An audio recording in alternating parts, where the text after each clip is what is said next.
Yes, I agree. Good evening. Welcome back into this platform. We're talking the rule of law versus the rule of man.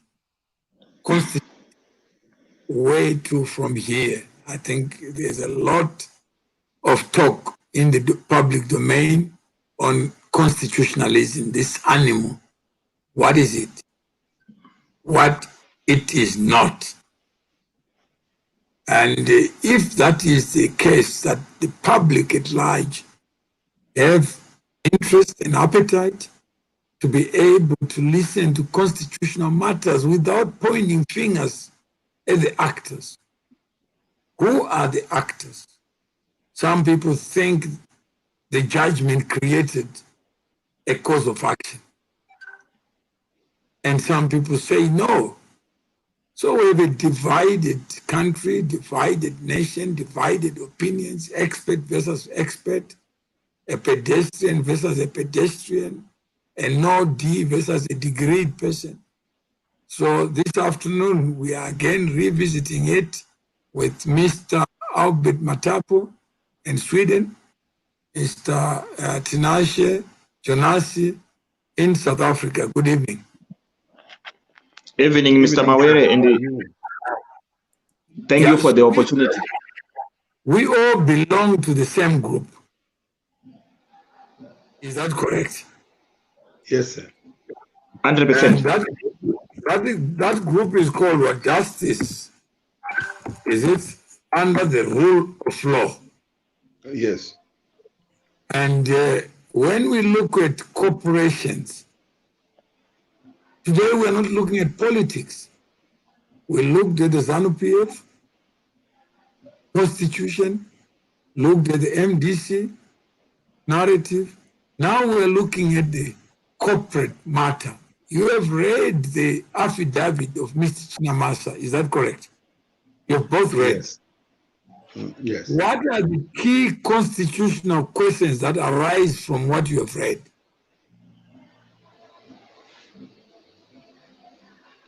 Okay.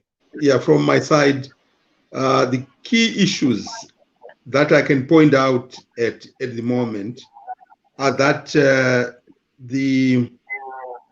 that issue, the way it was handled, it was decided by somebody, maybe under the executive. It's gone. Okay, so you have brought it on the screen. Yes, I was going to say the matter was handled by somebody from the executive, and then then it was taken to the judiciary just for confirmation. That means it's a matter that was not tested. Mr. Matab, we are saying that a law was given life. True. Do you agree that before any actions, there must be a mind behind it? Yes, I agree. And there must be intent. Yes. So somebody thought and they understood what they had to do was not provided for in terms of the law. Okay. So Tinashe, do you understand that when you don't have any legal instruments to achieve what you want, and you create the means to achieve what you want, what do you call that? Yeah. You can come. Can you repeat? It was breaking. Suppose you want a woman and you want sex from her. Mm-hmm. And you are unsure whether she'll say yes or no. Mm-hmm. Then you self-help provide the means to get the sex that you want. Yes. Without the consent of the other party. What do you call that? It's called assault, sexual assault, or rape. Mr. Matapo, do you agree that it's rape? Yes, it is absolutely. It's the physical actually act It's deception. Before you have the physical act, do you agree that you have to have an idea of what you want to do? But you know Yes. there are no mechanisms to do it. That's actually constructive intent. You have actually planned to do something. So imagine, Tinashe, I got a car and I need to benefit or to borrow the car without your consent. And I know there is no legal mechanism of me getting the keys from you. What do you do? When you take that car, what do you call it? When you take that car by force? It's called the car hijacking. It's called theft. Or theft, yes. Of something of value. Yes. So this law, ZANU-PF, it worked through media. So this is Yelda Ngomo says, we are ZANU-PF, we are delusional. We are here to satisfy the needs of a person called ZANU-PF. Mr. Matapo, are you giving up your time to be here for the benefit of this animal that Yelda Ngomo is calling ZANU-PF? Yeah, it's a pity that this Yelda Ngomo thinks that way. But well, she has a right to whatever the way she wants to think. Let us give her the benefit of doubt. Let her think that way, and let us not. Do you have a right to point the finger at the choices you make, and you are not trying to steal your time? Because she's saying, don't be on the media because nobody forces you to be here. Huh? Nobody has forced Hilda to be here. But she's here for the purpose of insulting people who have voluntarily given up their time to help provoke others to think differently.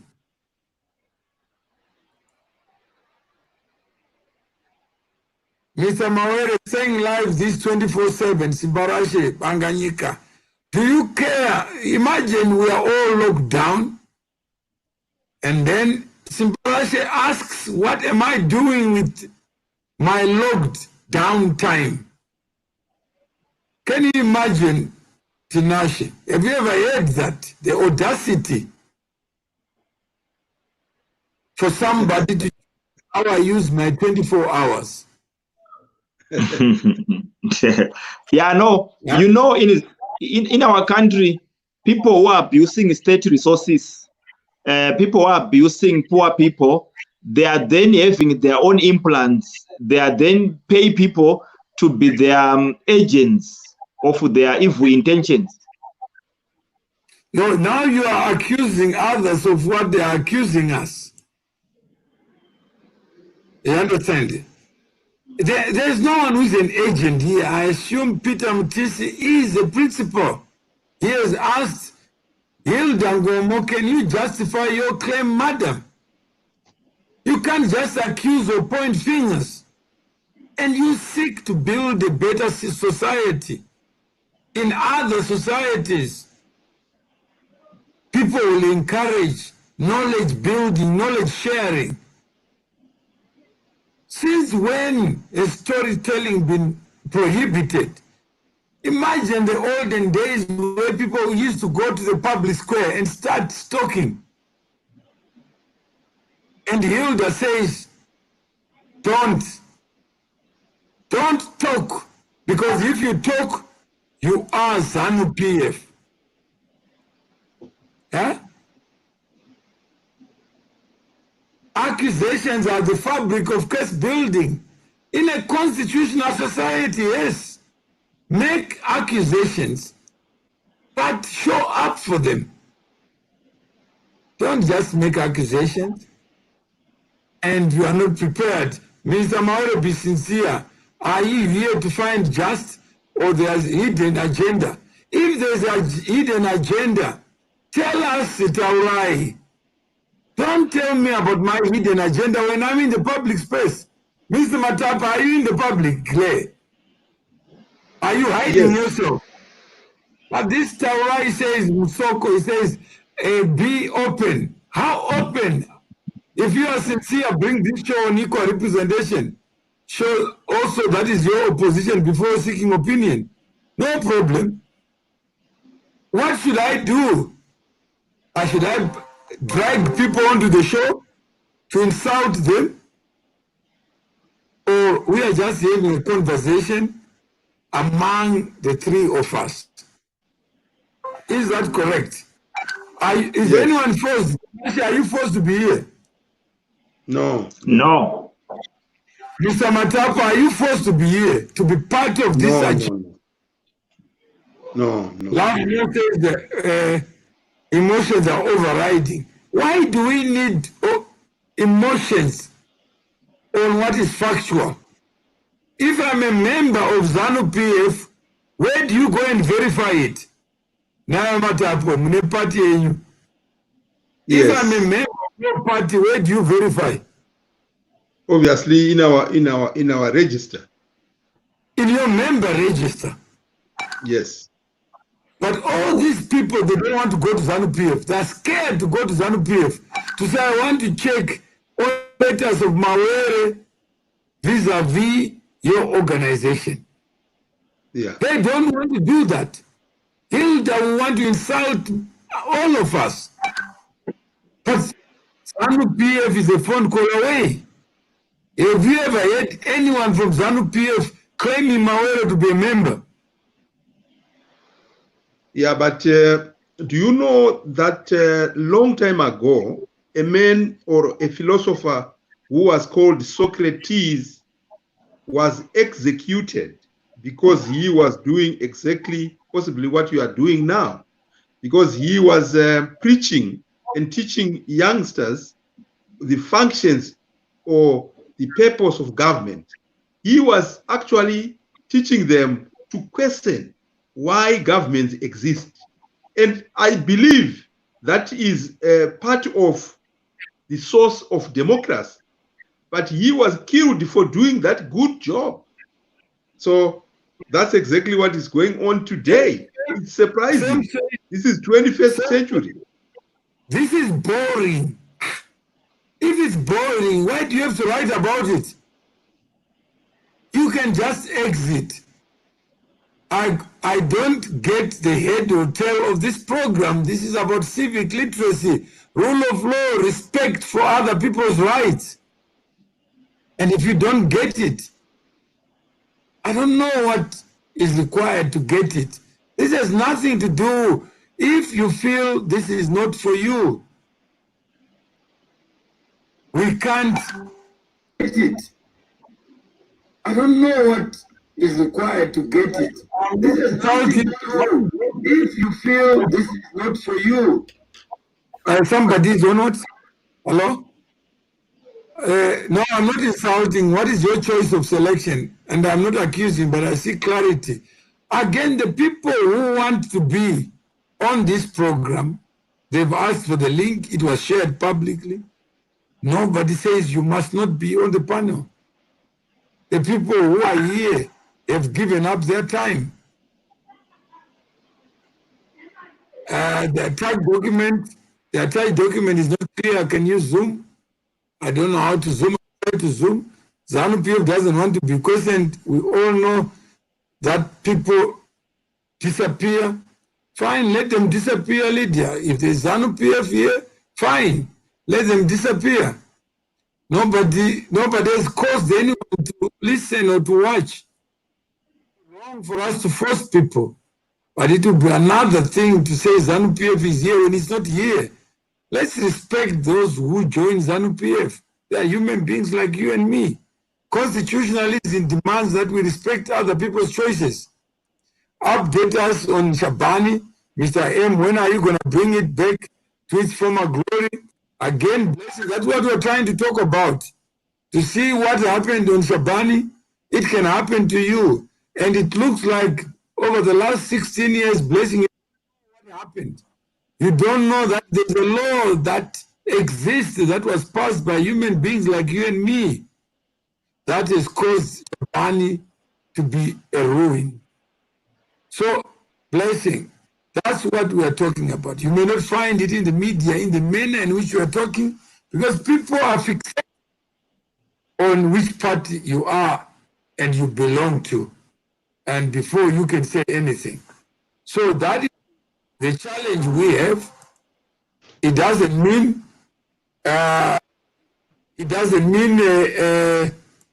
we end there, but the challenge is real, and people like blessing, asking a genuine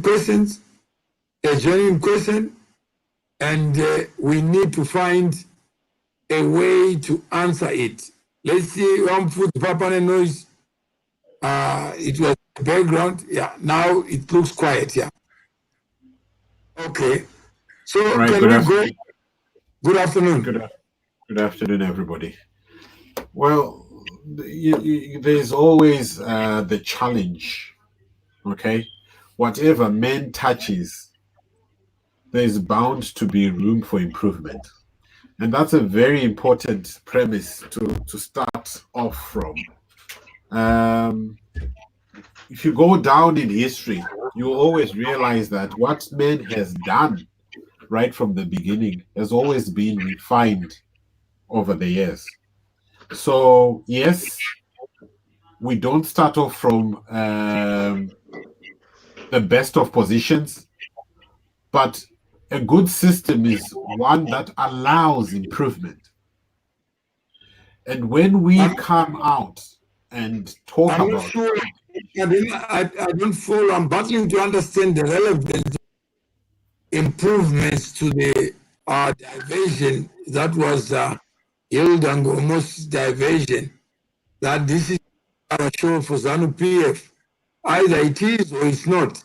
Now, okay. So I'm coming in from the point of view of the topic, the rule of man versus the rule of law. No, but somebody has already said before we get into that conversation that this is a ZANU PF platform. It's a but you see now what you are doing is you are now dragging me into something else, right? My comments are based on the topic, right? I think people will have different opinions. Now we can't all chase one opinion the whole day. You know, I think we've got I am here and I'm saying the opinions of people does matter, because it then can influence the direction of where you are going. Yeah, but you can't pick and choose which opinion to follow. I mean, you know, you've answered Hilda, Komo, whoever. I'm just following up so that I'm asking the panelists here, what's your take on the geopolitical and economic role played by China in Africa? That's another topic. So, Mr. Matapo, there is an issue of you can't talk about the rule of law, rule of construct, especially where Zimbabwe is concerned. Do you agree with that premise?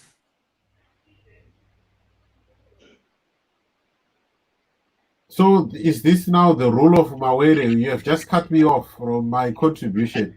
No, because I don't see what relevance it has on the questions that are being raised by the people.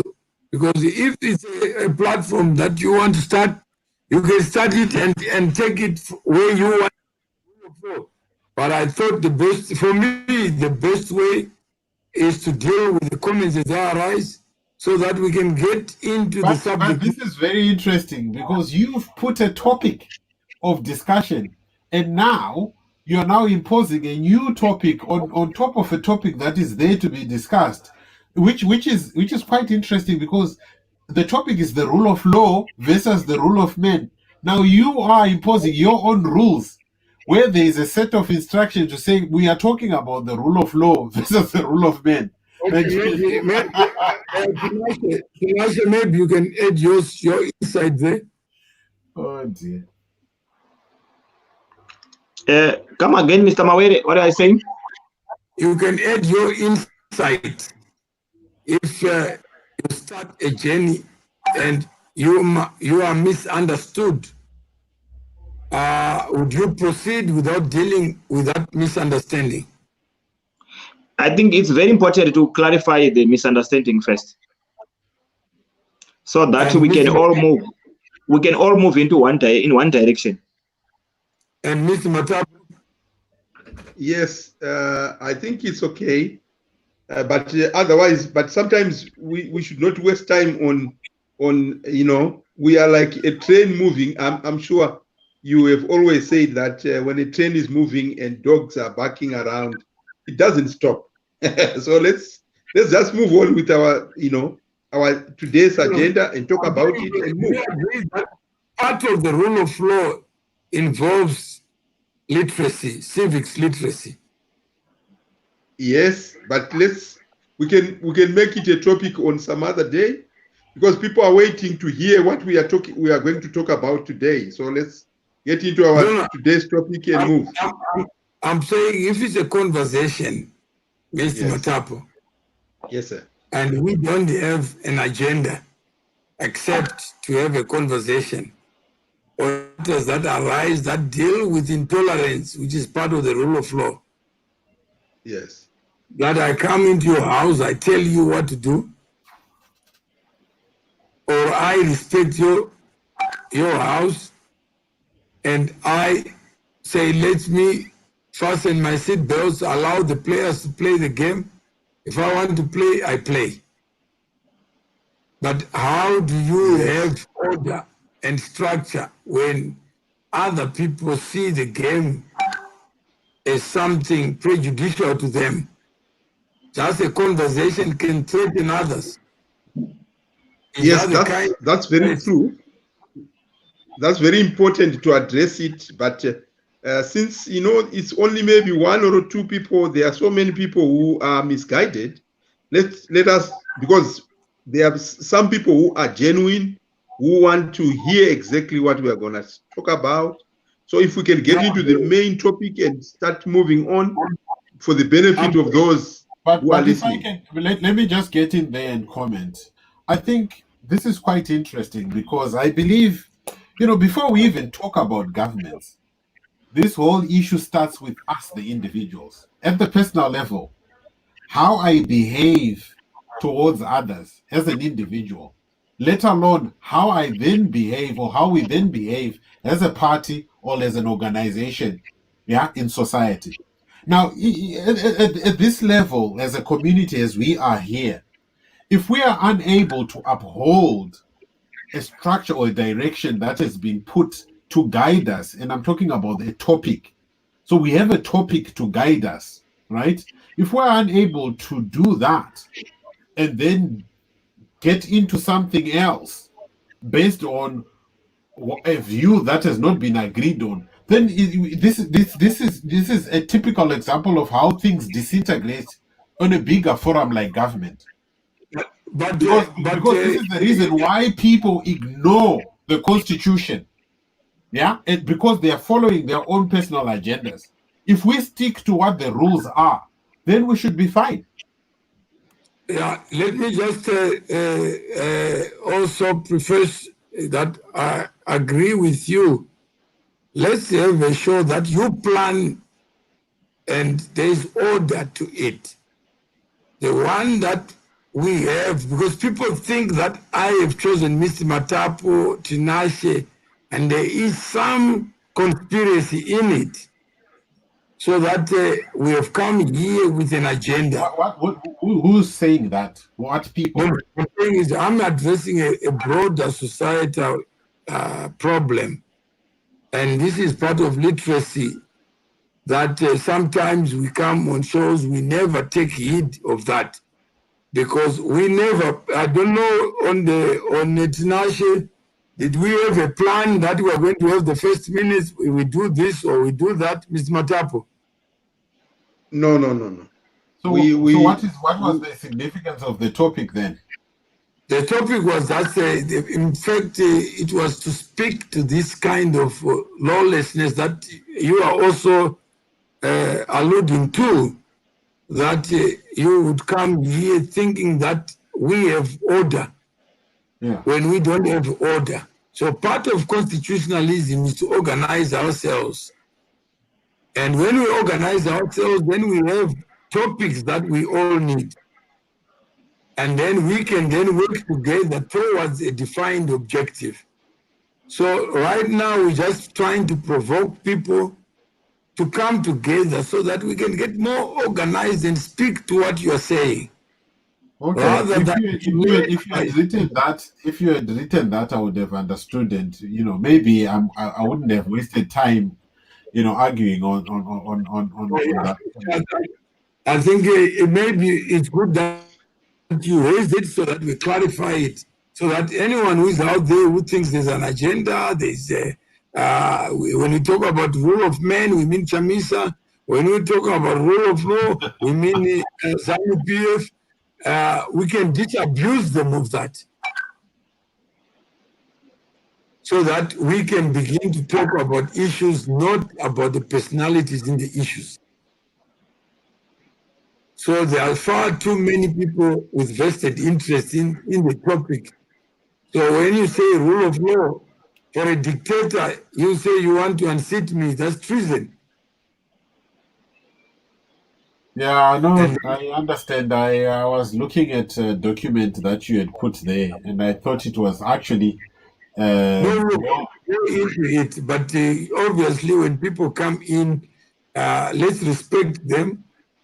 And there are people genuinely who feel ZANU-PF is a person, and they are victims of ZANU-PF.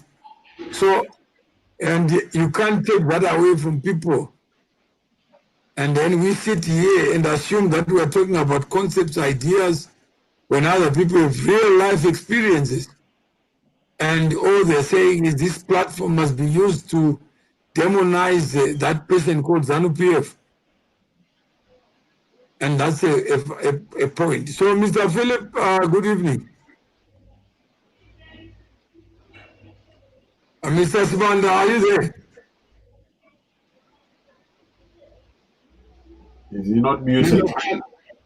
Are you there? No, he's not muted, but he's silent. Okay, so let's get back to what we were talking about, intended to talk about, just to give a frame of a law that exists that starts from an idea. Like we are talking here. I want to achieve 1, 2, 3, 4. And the next thing is how best do I do it? And then I employ or borrow state power to do that. So, Mr. Matapo, do you think that conduct is a friend of constitutionalism? Yes, may you come again? Who is that? The conduct of putting a law that doesn't exist simply to achieve an end.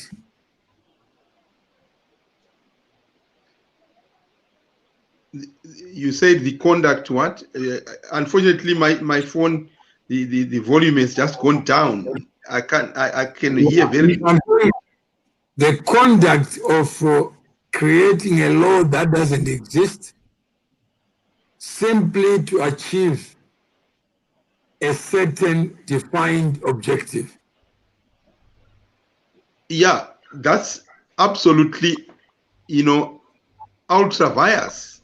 It's not constitutional at all, because you are just, it's like, I mean, it's totally out. You think of something first, and then you craft a law to suit what you want. It's only for the purpose of suiting what somebody else wants. and which is not exactly what is provided for by the broader sense of our nation, which is our constitution. That way, then it's not a good thing. Okay, and then Tinashe, any? Yeah, I share the same sentiments with Mr. Matapo, that it's unconstitutional, because that's a manipulation of the constitution, because a constitution must serve the interest of the nation, not a few elites, a group of few people. When when people are manipulating the national constitution for their individual or their group's intention, then to me it's unconstitutional. It points out to a banana republic. Okay, Taurai is coming with a comment. Mr. Mawere, you should have mobilized before inviting people. So giving me a job to mobilize people, then host them. Because bringing people and start to organize agenda, that proves lack of media personality. Perhaps there is a media personality that Taurai has, and let's go there, because we are in search of media excellence. I'm not a media person, and all I'm trying to do is to provoke people to talk about constitutionalism beyond certain persons, beyond certain facts, so that we broaden it. Those with experiences can come forward and organize themselves so that we have structured and orderly discourses. Is this a round table? Isn't it good that people always ask, anyone who does something, why are you not organized? But they don't want to be part of the organization. If Taurai, you want to be part of organizing shows that deliver what you want to do, better be the change that you want to see. The intolerance of people will be dealt with while those hosting stick to the agenda.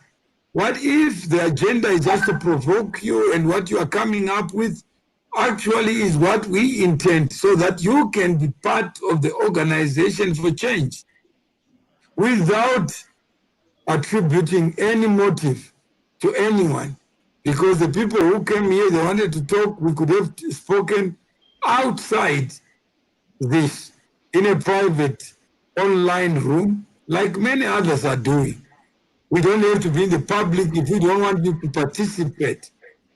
We are asking you to participate so that you tell us, how do we get organized? Even the WhatsApp group, you have people who are peeping toms, who just come in and check, then they leave. Some people just come in to complain, then they leave. Some people just stay quiet, and yet they blame the direction of what is being shared without stepping forward. So people like you, Taurai, we need more people like you, so that the society we want, the constitutionalism that we want, the rule of law does have soldiers like you. Because there are people who are here who don't want to talk about experiences. They would want to come here to argue about agendas, as if talking to you changes anything. The law exists. And some people have known this law exists for a long time. And if you ask them, what have you done about it? They will still continue to want to talk about rule of law without doing something about the things that they already know. So that is the frustration, that we have a society where individuals come here, they want to talk about people they don't know, instead of saying, okay, I now know what this law says. What am I prepared to do? Let me ask you a question for Ramtapo. Ramtapo, my question to you, am I pronouncing your name correctly? It's Matapo, M-A-T-A-P-O. My apologies. Mr. Matapo, my question to you is, when did the Constitution of Zimbabwe stop being a proper constitution? Was it always a constitution that was established constitutionally, or it has not been, or is still not. So I think it's a good starting point to understand. Yeah. No, thank you for the question, sir. I'm not sure of the name now. I'm sorry. Yes, in my view, the Constitution has always been there. We have always been having some kind of a constitution, whether good or bad. That's neither here nor there. But the issue at hand, the problem that we have. So sorry, what makes a constitution whether that constitution which exists is being followed or it's not being followed. So maybe if I am to answer that question from the way I framed the question, sorry, to frame another question from your question. Yeah. The Constitution from 1980 up to date, I feel that there is a lot that has been going on without necessarily following the Constitution, because there is a lot that was done by people which was not quite in line with the Constitution. Thank you. I mean, there is a lot I can't even finish if I were to talk about it.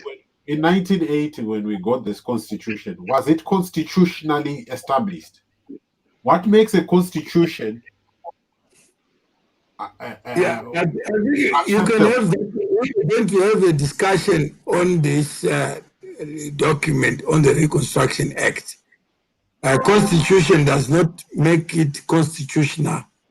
It's just a document. So if we want to talk about what is a constitution and what it is not, then we have a conversation on constitutions. And the diversion of what is on the table. If you want to raise a question in relation to this, there are questions we are raised in the context in which this discussion is taking place. And I think we have disposed of those issues, and we can then go ahead with what we need to talk about. And we have raised the issue of constitutionalism, that if you write a law within the framework of a constitution that is known and exists, that offends the principles upon which the constitution is founded. What do you do when you know that? Maybe, Mr. Matapo, do you understand the question? Yes, I do. But my question really, Ramatapo, is simple, and I agree with what Mutuma Mawere is. I think I have a problem in the sense that if the constitution we are talking about has been illegally constituted, then I think we've got a very big problem, because we can't now blame the contents of the constitution when the establishment of that constitution itself is illegal. I think that's where I'm coming from. That is a discussion for another day. Right now, we have a constitution that provides for separation of powers. And since the independence, there has always been a constitution that provided for that. So there's no difference. The Bill of Rights was part of the foundation of the Republic. And I'm saying that constitution that you are referring to since independence was an illegal document, because it did not align itself with the resolution of the General Assembly in 1960 of the UN. So if we... That's a subject for another day. I understand. But so can you allow us just to deal with the subject of an existing constitution where an act of parliament now is brought into existence that offends that constitution? I think what we have here is a situation where the MDC of Chamisa was overruled, isn't it? Because of this is exactly the same issue. But nonetheless, I will drop it. Yeah. So let's, Tinashe, do you have any final comments so that we can deal with this act that sits on a constitution that exists? I think I will support us jumping into today's topic of discussion. No, I'm saying we're already in that.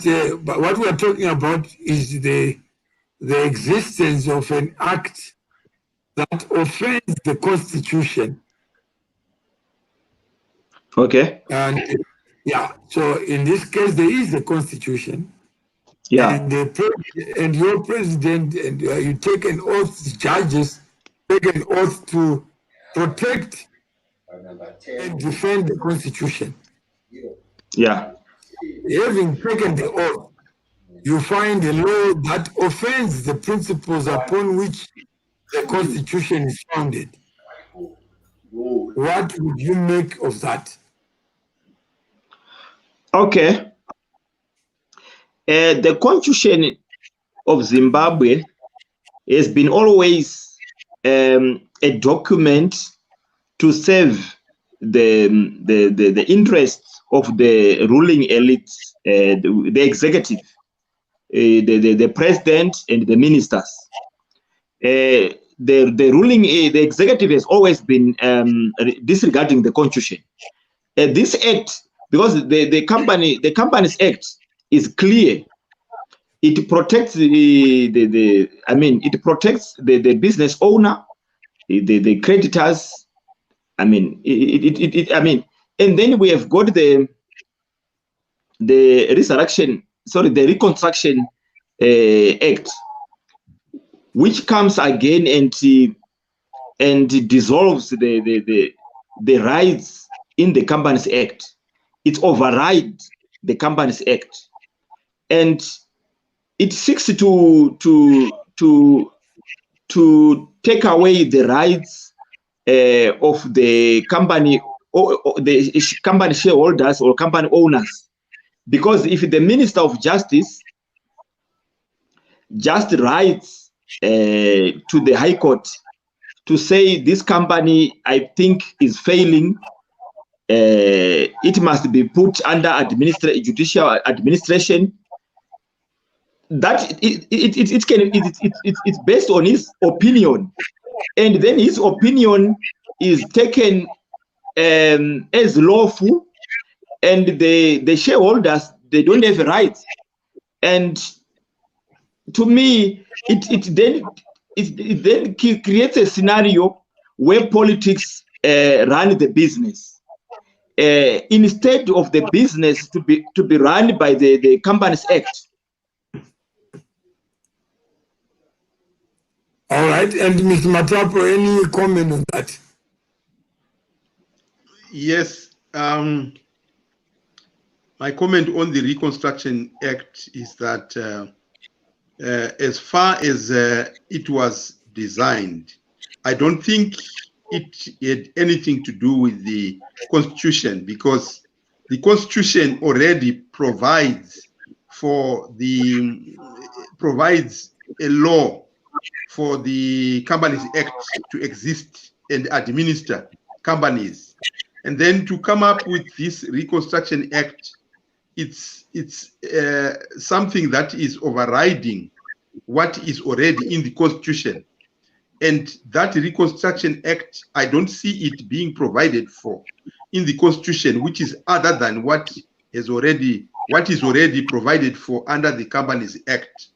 So I think it's something that was done intentionally, or with a constructive intent to achieve certain objectives by certain individuals, and that alone, in my view, is meant to deprive, certain people or business operations.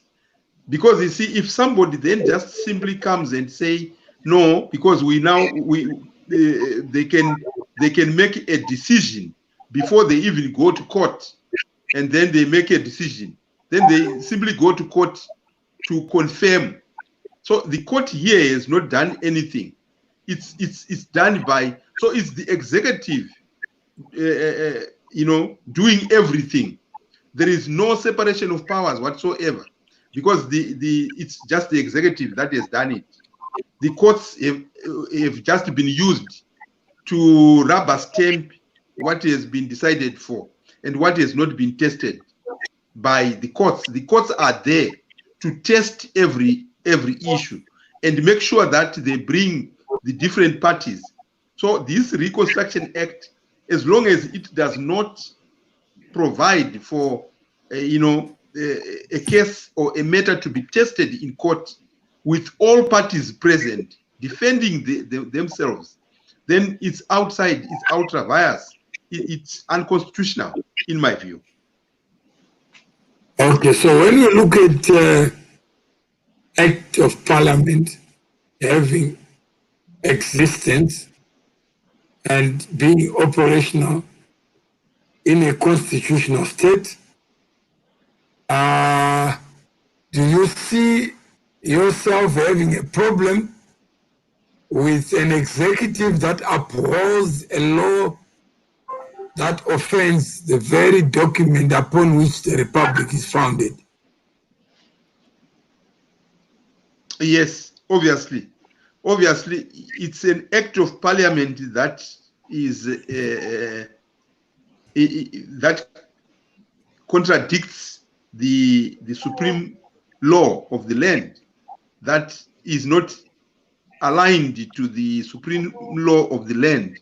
And such kind of a document or an act of parliament should never be used, because that is what we refer to as being ultra vires, because it is totally in contradiction with the Constitution. And Tinashe, any comment on that?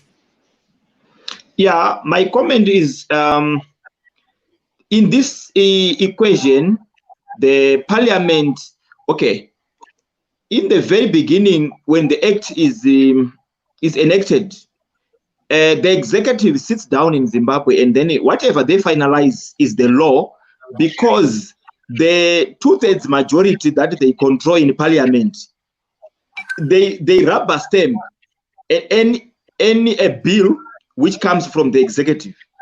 So yet when parliamentary, I mean, when our member of parliament, they must vote for a bill, they must look at it in good faith. They must look at it in a way that, does it protect the vulnerable? Does it protect ordinary Zimbabweans? But now we have got a scenario which is unconstitutional in our country, that a party that controls 2/3 majority, its leaders, they sit down. In this case, they are the executive. They construct a bill that they know that it's going to sail through in parliament without any problem, because the opposition is less than 2/3 required in parliament. So the courts again are used to rubber stamp. So our country is run by the executive. There's no doubt with that. So the fact that the executive names it a bill at the beginning, they are fooling the nation. In our country, when ZANU-PF executive, when the executive writes a bill, it mustn't be gone to parliament as a bill. It must come from the executive direct to the amendment on the constitution, because we know that they control the 2/3 majority. So it mustn't be called a bill. The moment the executive writes it down, it's an act. So if parliament is bypassed, it's just manipulated to rubber stamp it. The courts, the High Court in this case, is manipulated to rubber stamp it, and the company owners or shareholders are not given an opportunity to argue their case in court. The minister writes as an applicant.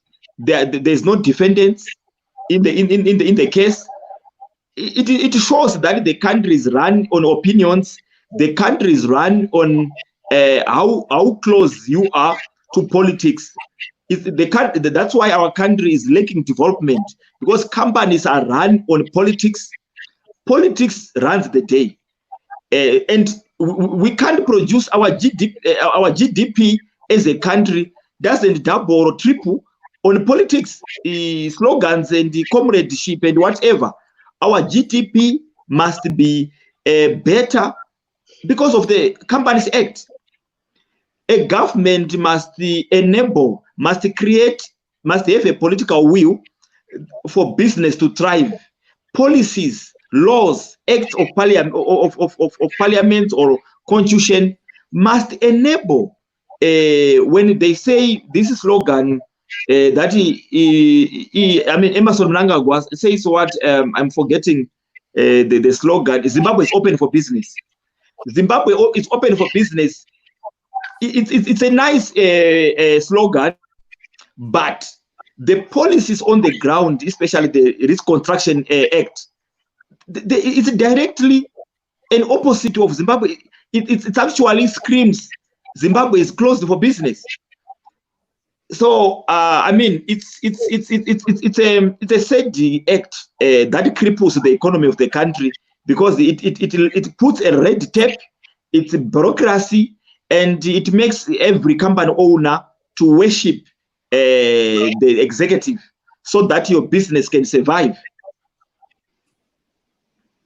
All right, and for any comment? Well, I think when it comes to the crafting of that act, I've always maintained, I think it was done illegally, and I don't think it should exist in the way in which it was done. But in terms of, let's say, suppose it was done using the right channels, I think that is what democracy is about. It's a matter that required Parliament to be involved, to review, and to see whether that's the direction they want the country to move in. It's not the only act that is bad. There are quite a number of acts that can be reviewed and seen as bad. So I'm against this act in the way that it came, and also some of the things that it is purported to do, which I think are quite overlapping with what was already in existence. Okay, and then maybe finally the last comment, there is an issue of whether a law of this nature must exist in a constitutional state. I think I need to answer that one. In our country, Zimbabwe is not a constitutional democracy. Zimbabwe, it's an executive democracy. It's an executive democracy, meaning what is intended or what is planned by the members of the Politburo is what the country is run from the Politburo. The parliament, the judiciary, we are saying they are all tools of the executive. And for you to enjoy life as a citizen, you need, it's about your relationship with the ruling party, Politburo. If you are found to be questionable, as are you a member of ZANU-PF or not? If you are a member of ZANU-PF, are you really a proactive member? Those two questions, they define you to enjoy your full citizenry rights. In this case, there's no doubt that this act, the Reconstruction Act, was created to punish businesses or companies which were not, number one, sponsoring the ruling party, number two, for any other arguments or perceived opinions by the executive. It's a law to from an executive which is a mafia, style. So if politics of them doesn't favor you, This law is created to punish businesses which are not pro ZANU-PF. All right, and Yes. Mr. Matapu, if you were the president of this country X, Yes. this law existed under your watch, or you became aware of it, what would that say of you as a constitutional creature? Yeah, I think maybe before I answer you, I would like to answer my brother, the other brother who spoke earlier on. You see, this kind of law, actually, in my view, must not be tolerated, because how can you say a minister simply makes a decision and only takes this decision to court for rubber stamping? There is no law like that. There is absolutely no law. The Constitution is totally violated because the Constitution protects everybody. So this law is actually something that is outside that protection. And so there is no one who can make such a decision that they want that kind of law where one person, just the executive, can just make I mean, they have become an executive, the court and the parliament at the same time, because they are deciding to say, okay, this company has failed to do ABC, and therefore the decision is to take it. Then they simply go to court for confirmation, and yet the judges, the judges are just being used to hold hot iron without them making any decision. So if I were the president of the country, I would never tolerate such kind of a law. It's actually, I don't know whether we should call it a law or a mislaw, because it doesn't make sense to me. Everything has to be in terms of the Constitution. The Companies Act is there. It must be a provision within the Companies Act which says, okay, if there is a problem with a company has got a debt for the state, what should be done? And then it should be in line with the Constitution.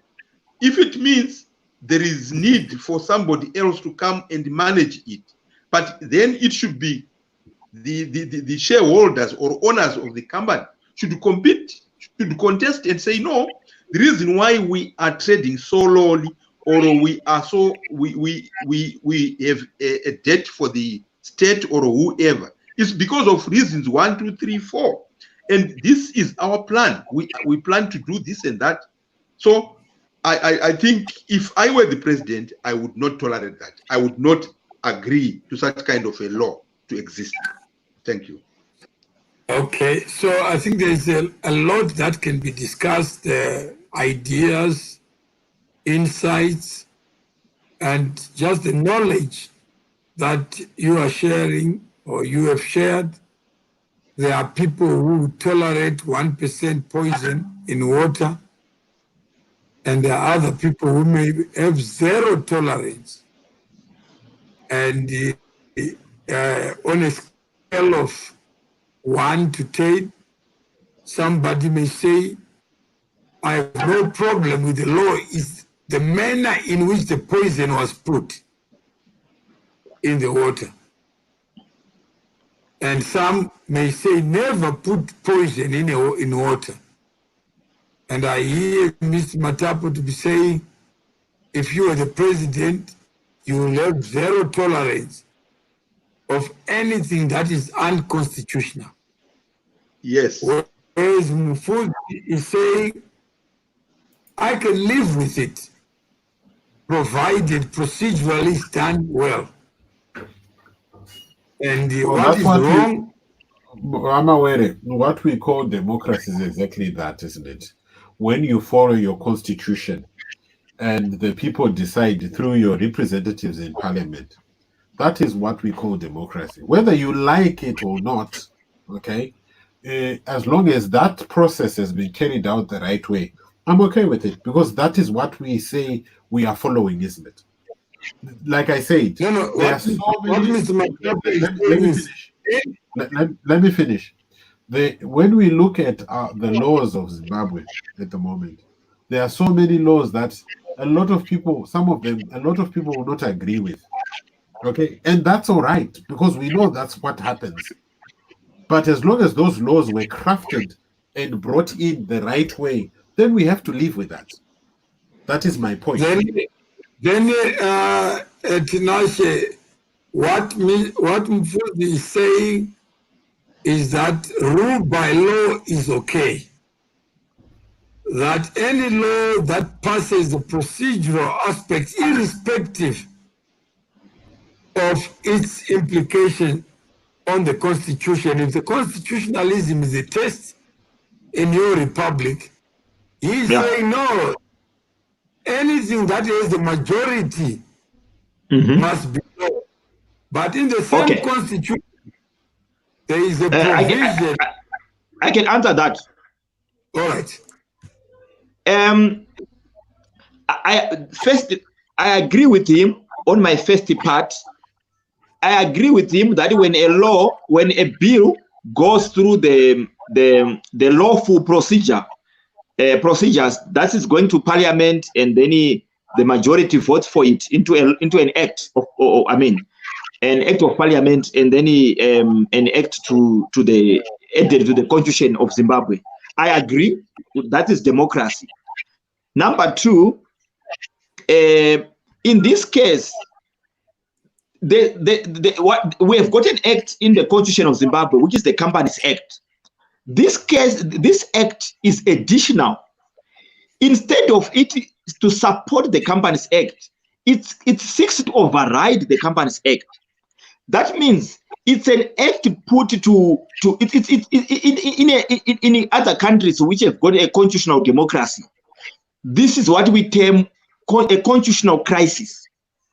A constitutional crisis happens when two acts oppose each other. But because in our country, as I said, politics is running the country, not constitutionalism. Politics, the Politburo runs the country. When we say there's no constitutionalism is not limited to laws in the country. I want to clear this to our viewers and listeners. Constitutionalism is not limited to the Constitution. Something can be, there's what we call just laws and unjust laws. This act falls under unjust law.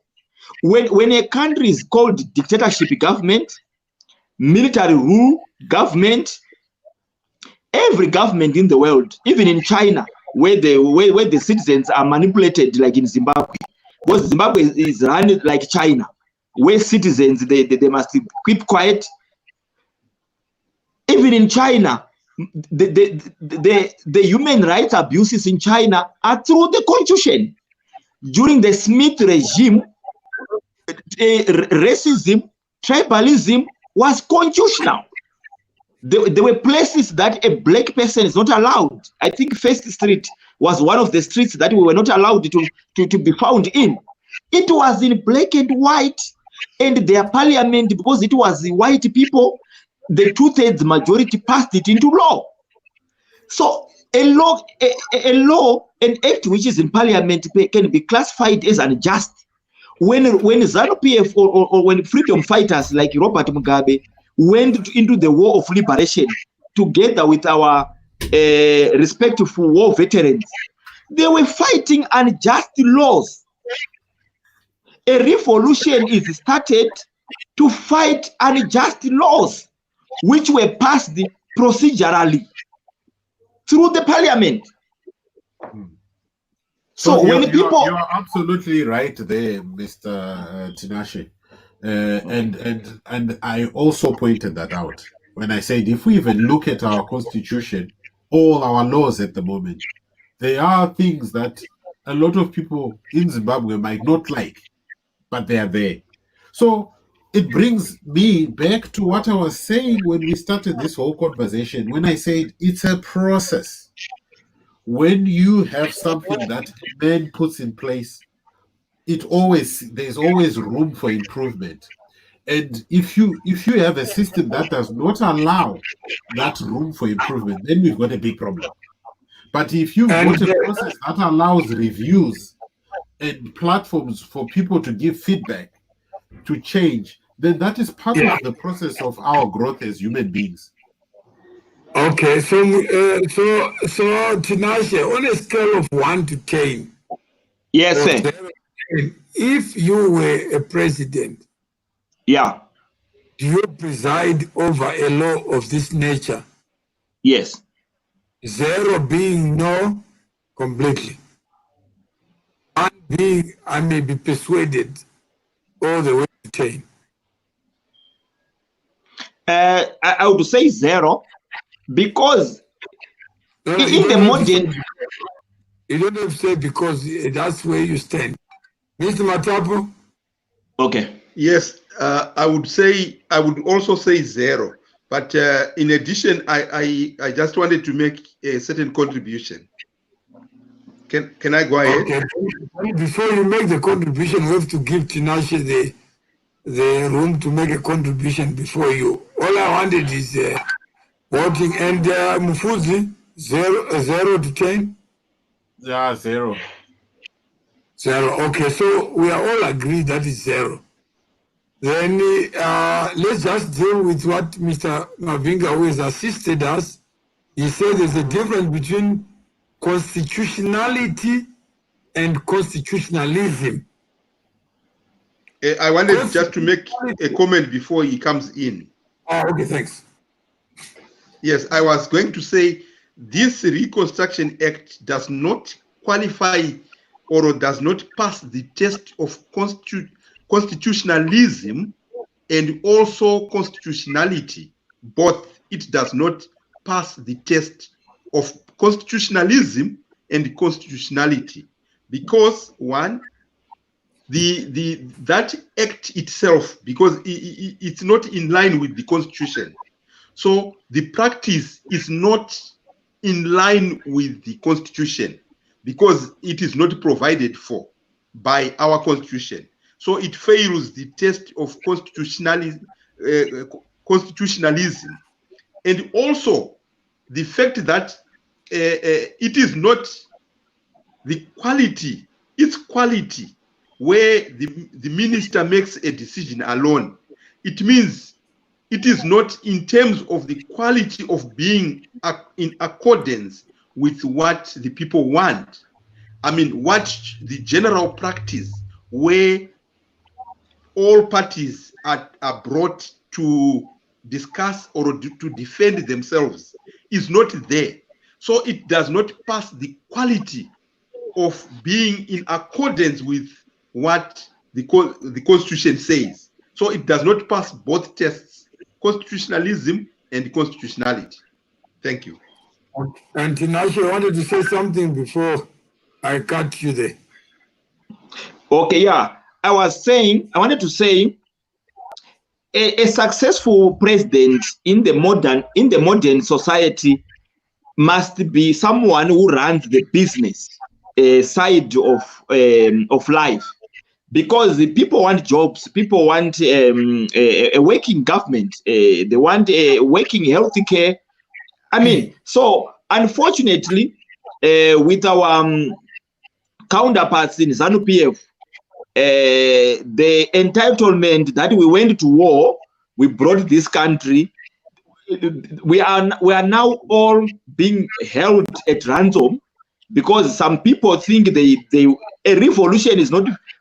Soldiers are frontliners, but as Mao Zedong said, the soldiers are the fish and the masses is the water. I mean, a revolution, our mothers participated, everyone participated, but now we are being held at ransom and politics is running the country. Business, people are just, that's why they are looting. We were not going to have a problem if this is looting. This act enables looting of companies. of which companies are coming along with the looting of diamonds, of gold. We have got a thieving government who thrive on looting. They are using politics to create, to control, to capture the army, to capture the police, to capture the intelligence. These are tools. The parliament, the judiciary, everything in Zimbabwe is captured. The information, the ZBC, everything is a tool of the executive, so that the intention is to loot. So we have got a mafia government whose objective is to loot, and any threat to this is killed, is arrested. So any arms of government of the state are tools to looting, because the executive, it's mafia. Thank you. All right, and we have, I think Mr. Mavinga has helped us on constitutionality describes whether something such as a bill, law, or course of action is consistent with a government's constitutional law. Yeah. Constitutionalism is the concept that a government derives its authority from a limited body of usually written fundamental law. Constitutionalism looks at the values in laws, while constitutionality strictly looks at whether or not a law is in line with the Constitution.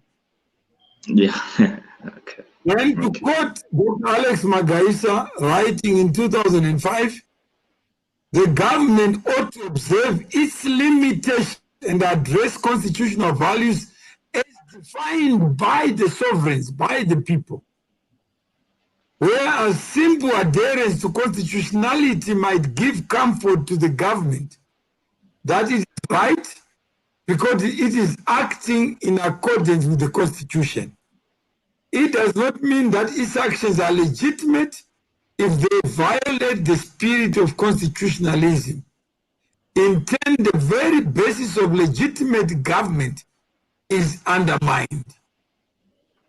So, if you look at the Declaration of Independence, you find similar words that we institute a government among men that derives its authority from the consent of the very men who create governments.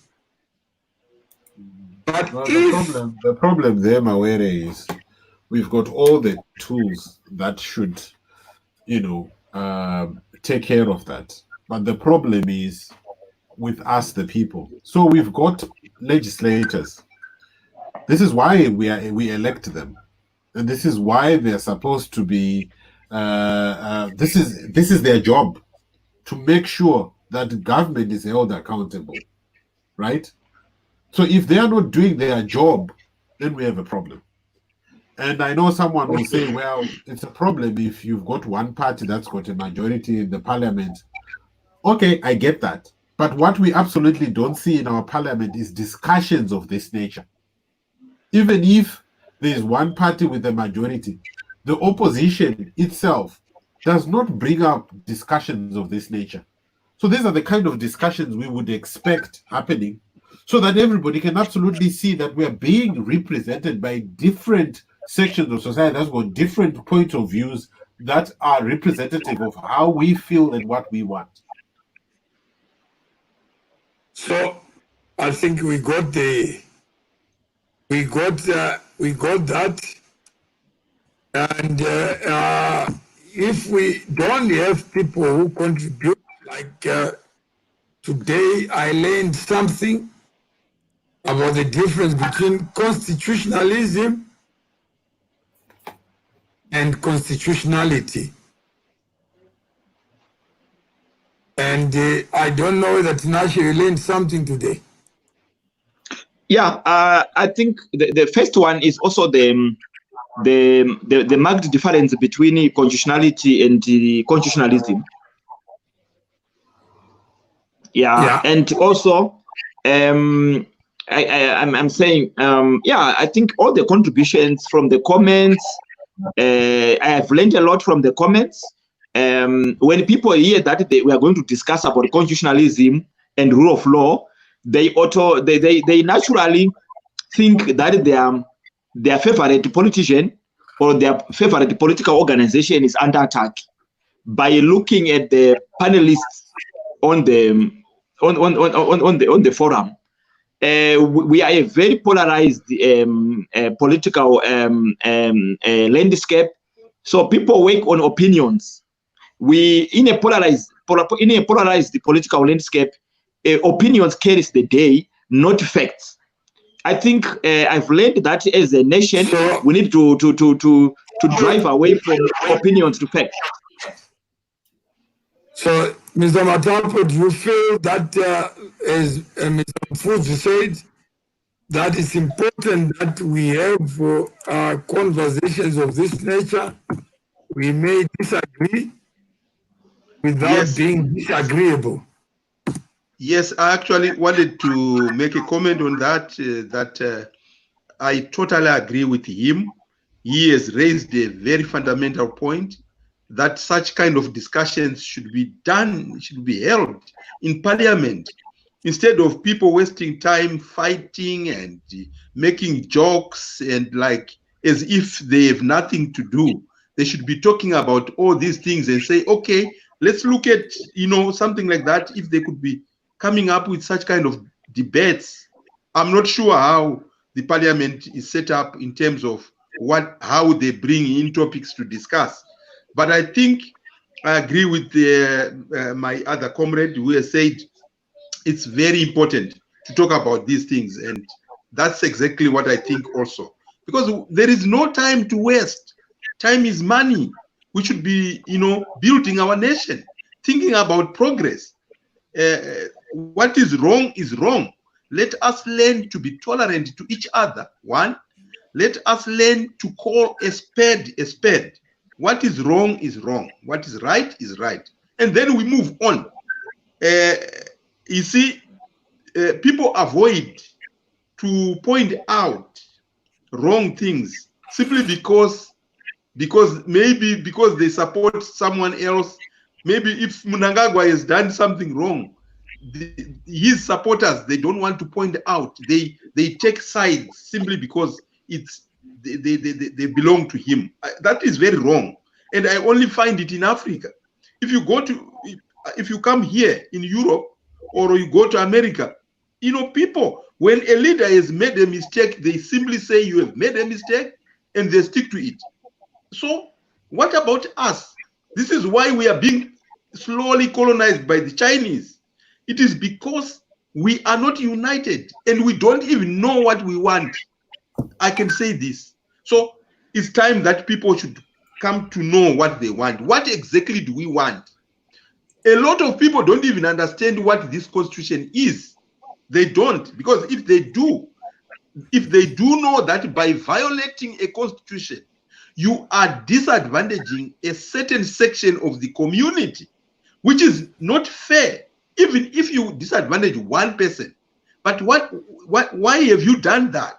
So you don't tolerate violation of a constitution simply because the majority says that. No, because the constitution is something that should have been drafted by. It's better we fight to change a constitution than fighting to violate a constitution. That's not right. So I think the people of Zimbabwe, we should be tolerant to one another, and we should choose what we want and know what we want and follow it. That's what I think. Then he finally says, Mr. Mawel, don't you think you need to apologize to Simbachikans for what you said, which was totally untrue? We all watched the committee program. Do you not see you have now even reduced Tech Mag's quality? Just 15 people watching at Tech Mag.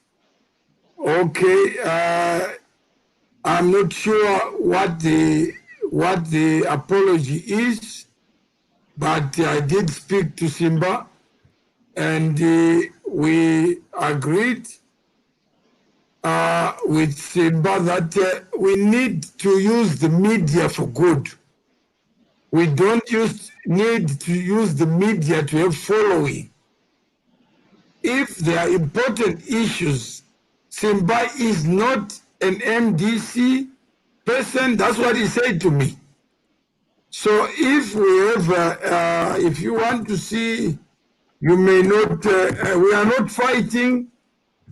We are here to help each other. So if we are here to help each other, we help each other on the basis of what we know. So this is my conversation with Simba. I put it on the record so that you also can see that we are not fighting, and it's not necessary to fight anyway. The issue that is there, the issue that was there, it's a simple matter that we want to talk about constitutionalism. We don't want to talk about MDC per se, just as one example, not as the end of it. We are not intermediaries for two parties. If a committee comes, he comes. If he doesn't, he doesn't. If Monzora comes, I hope you recall I've apologized at nearly every phone call with you over delays. It's not at all that I'm not interested to talk about constitutionalism. Wish you worked in my office to see what goes on here. It is not plug and play here. Those articles I can manage, I do. Those I can't, it is just impossible. I have no connection with MDC or Chamisa apart from my interest on the 1 August crime. Let us talk, because there are things you are likely not seeing here. I know, but apologies won't produce outcomes. Since our association, what concrete projects and outcomes can we point to? I may be blind to what you are doing, and I do not pretend to know what may be taking place in your life. But at the end of the day, there is a lot that can be done where real exists. I'm sure you'll agree that there's a lot that should unite than divide us. The quest for constitutionalism must unite us. So, Barbara, it's not that we are not talking. We are talking, but we need to keep talking. But I'm not there to choose and to invite people to like me. No, I'm not in a beauty pageant. It's guys like you who do not know what you're doing.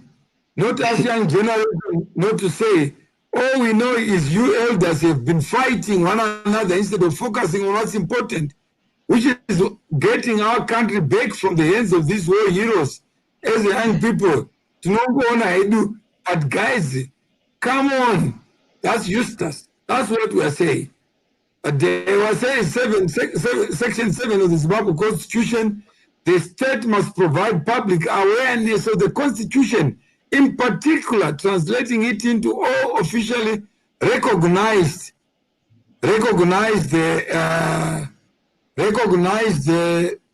languages and disseminating it as widely as possible, requiring this Constitution to be taught in schools and as part of the curricula for the training of members of the security services, the civil service and members and employees of public institutions, encouraging all persons and organizations, including something.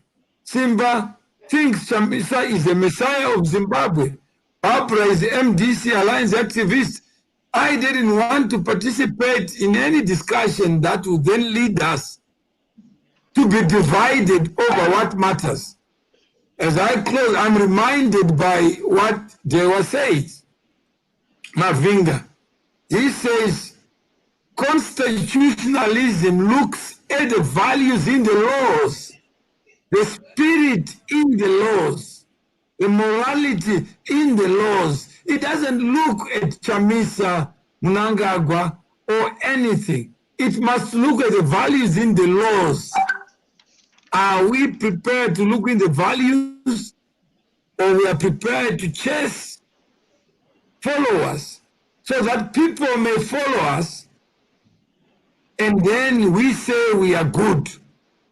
Bana ashadi kusekezwa maanesi si bongoro or biza. So at the end of the day, there are people who want to use these platforms to do something other than what is contemplated in Section 7 of the Constitution. And thank you, Mr. Mavinga, for being able to keep us on the ball so that we are guided. We are not saying that we should be here. We are saying that all of us can contribute. Mr. Matapo, thank you very much for giving up the time. There are people saying, why should you? You must say the popular things so that you trend. You become Mr. Universe, Mr. Zimbabwe.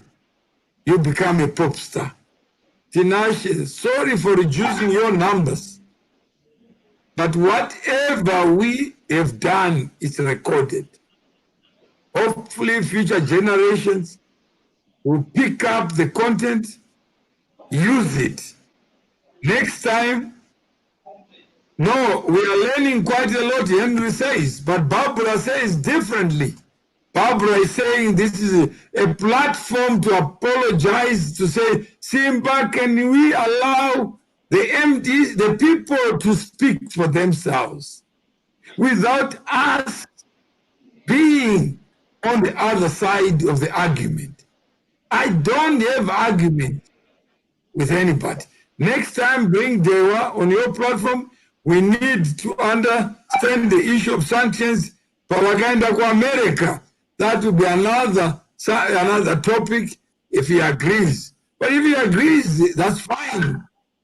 Let's talk about this constitutionalism, and not in the sense that we need to advance any agenda, because it protects even the people who are not born. Its values. Next time, bring Dewa. We need to understand the issue of sanctions. Yes, let's understand constitutionalism and understand sanctions in the context of constitutionalism. So let's try, Mr. Mavinga is agreed. Let's not attack him. Let's understand the morality in the Constitution, the values in the Constitution. Are we following those values? If we are, let's not worry about who gives sanction. We are going to protect. But laws of this nature, Mr. Jonas, do you think those laws of this nature don't attract barking dogs or sanctions?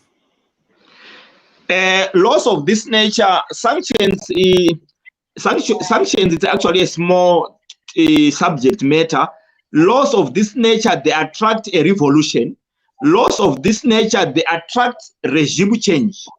And on this opportunity, I would want myself, Mr. Mawere, Mr. Matapo, Mr. Dewa Mavinga together. Why can't we have a separate discussion outside this platform to challenge the Reconstruction Act? Thank you. That's right. And Mr. Matapo, final words. I know it's final.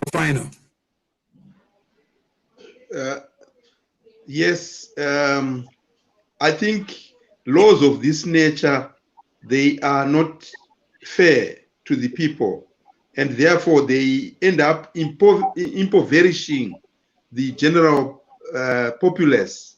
They leave the most vulnerable people suffering, unnecessarily. because they are unjust, and so they attract, other externalities coming in, which end up affecting everybody. So they are not good at all. Okay, I think Uplim Trading says Mavinga is the right person we want in society. He has agreed to be here. As Tinashe says, let's engage him. Let's find a way to talk from the same script, get his wisdom. You may be able to enlighten that these laws of this nature invite sanctions. And if so, we are all better for an active citizenship. So if we are all active, nobody is hurt because nobody will be above the law.